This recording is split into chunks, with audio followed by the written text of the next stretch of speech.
আজ তোমাদেরকে দেখাবো কিভাবে দুটো বটল দিয়ে আমি আমার হাতের এক্সারসাইজ করি। আমার হাত দুটো কিন্তু অত্যধিক পরিমাণে মোটা, অর্থাৎ ফ্যাট এখানে স্টোর হয়ে, দেখো নিচে স্যাগিং আর্মও আছে, প্লাস তার সাথে কিন্তু ওপর দিকটাও আছে। কেমন একটা দেখতে বাজে লাগে না?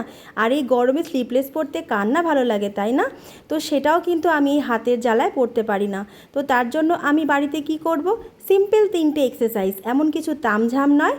তো চলো নাম্বার 1 এক্সারসাইজ তোমাদেরকে দেখিয়ে দিই, যেটা আমি বাড়িতে নিজের জন্য করি।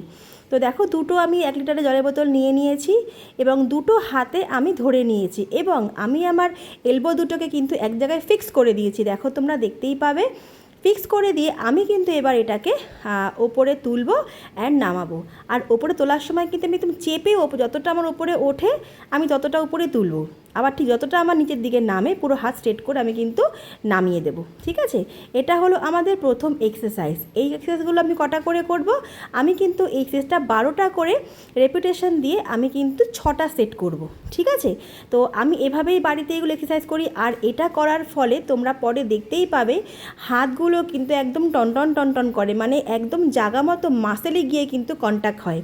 ঠিক আছে, যার জন্য কিন্তু আমাদের হাতের শেপটা ধীরে ধীরে ধীরে ধীরে কিন্তু ঠিক হয়ে যায়। একবারে কোনো কিছুই সম্ভব নয়। তো এটা ছিল আমার ফার্স্ট এক্সারসাইজ, যেটা করতে হবে তোমাদেরকে বলে দিলাম যে এগেইন বলছি 12টা করে রেপিটেশন দিয়ে 6টা সেট করতে হবে। এবার চলে যাব আমাদের নাম্বার 2 এক্সারসাইজ, যেটা করার জন্য আমার লাগবে কিন্তু একটা জলের বোতল, যেটা তোমরা একটু বড় নিতে পারো, ছোটো নিতে, যার যেমন নেওয়ার ক্ষমতা সেভাবেই সে নিতে পারো। এইভাবে পেছন দিক করে ধরতে হবে, ধরাটা দেখে নিয়েছো? আর ডাম্বেল থাকলে তো কোনো অসুবিধাই নেই, একইভাবে তোমরা ধরতে পারো। এবং এই ক্ষেত্রেও ঠিক তাই, এলবো দুটোকে একদম কানের পাশে নিয়ে যেতে হবে এবং এলবো দুটো কিন্তু এক জায়গায় ফিক্স থাকবে। এই দুটো কিন্তু একটু এদিক ওদিক হবে না, কেমন, শুধু পেছন দিক থেকে হাতের মুভমেন্টটা হবে। এবং এটা কিন্তু করতে হবে, অর্থাৎ আমি এটা করি কিন্তু 15টা করে রেপিটেশন দিয়ে আমি করি কিন্তু এটা 3টে সেট। ঠিক আছে, তো সবটা দেখানো এখানে সম্ভব না, তার কারণ দেখালে পরে ভিডিও অনেকটা বড় হয়ে যাবে, লেন্দি হয়ে যাবে, যে কারণে আমি যেটুখানি করি তোমাদেরকে আমি একটু ভেঙে দেখালাম। তো এটা এইভাবে কিন্তু করতে যথেষ্ট। এটাতেও আমাদের হাতে প্রেশার আসে, তখন তুমি বুঝবে যে না, এটাতে কাজ হবে। ঠিক আছে, তো দেখো এইভাবেই কিন্তু বাড়িতে তোমরা আমাকে দেখে দেখে ফলো করতে পারো, যদি তোমাদের হাতের ফ্যাট একটু বেশি থাকে। কেমন, তো চলে যাবে আমাদের লাস্ট এক্সারসাইজ। তার জন্য কিন্তু লাগবে আমাদের 2টো জলের বোতল। ঠিক আছে, একদম সিম্পল, কোনো তামঝাম কিচ্ছু না, ঘরে বসে তুমি কিন্তু ইজিলি করতে পারবে, যেটা আমিও কিন্তু ফলো করি। কেমন, তো চলো এরপর দেখো নিয়ে নিয়েছি আমি 2খানা জলের বোতল এবং আমি একটু আমার নিটাকে ব্যান্ড করে পেটে প্রেশার দিয়ে আমি আমার ব্যাকটাকে স্ট্রেট রাখবো এবং হিপটাকে ঠেলে কিন্তু বাইরের দিকে করে দেবো। তাতে করে কী হবে, আমার ব্যাকটা স্ট্রেট থাকবে। আর আমি যে আমার এলবো দুটোকে দেখো একদম এক জায়গায় ফিক্স করে আমার ব্যাকের বরাবর একটু উঁচু করে তুলে দেবো।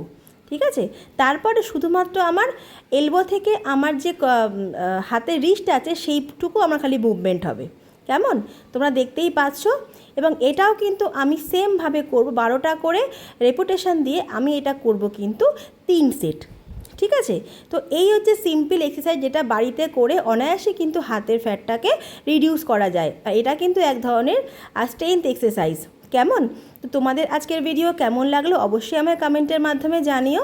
ভালো লাগে লাইক কমেন্ট শেয়ার করো, সাবস্ক্রাইব করতে ভুলো না। আর হ্যাঁ, আমার কিন্তু টি শার্টের সাইজ তোমাদেরকে আগে ভিডিওতে বলেছি যে কম হয়েছে, আমি কিন্তু এক্সেল থেকে এখন এলে চলে এসেছি। তো এটা কিন্তু আমার একটা পরম পাওয়া। এবং আমার হাতের যে স্যাগিং আর্ম ছিল সেটাও কিন্তু সামান্য একটু হলেও চেপে গেছে এবং ওপরটাও কিন্তু একটা সুন্দর কাটিং চলে আসবে, যেটা একদম রাউন্ড হয়ে থাকে, তাই না? তো চলো আজকের ভিডিওটা এই পর্যন্তই রাখলাম। আমি জানি আমাকে অনেকটা পথ এখনও এগোতে হবে, অনেকটা দূর যেতে বাকি আছে। তোমরা সাথে থাকলে আমি নিশ্চয়ই পারবো। চলো দেখা হচ্ছে আগামী দিন। হ্যাঁ,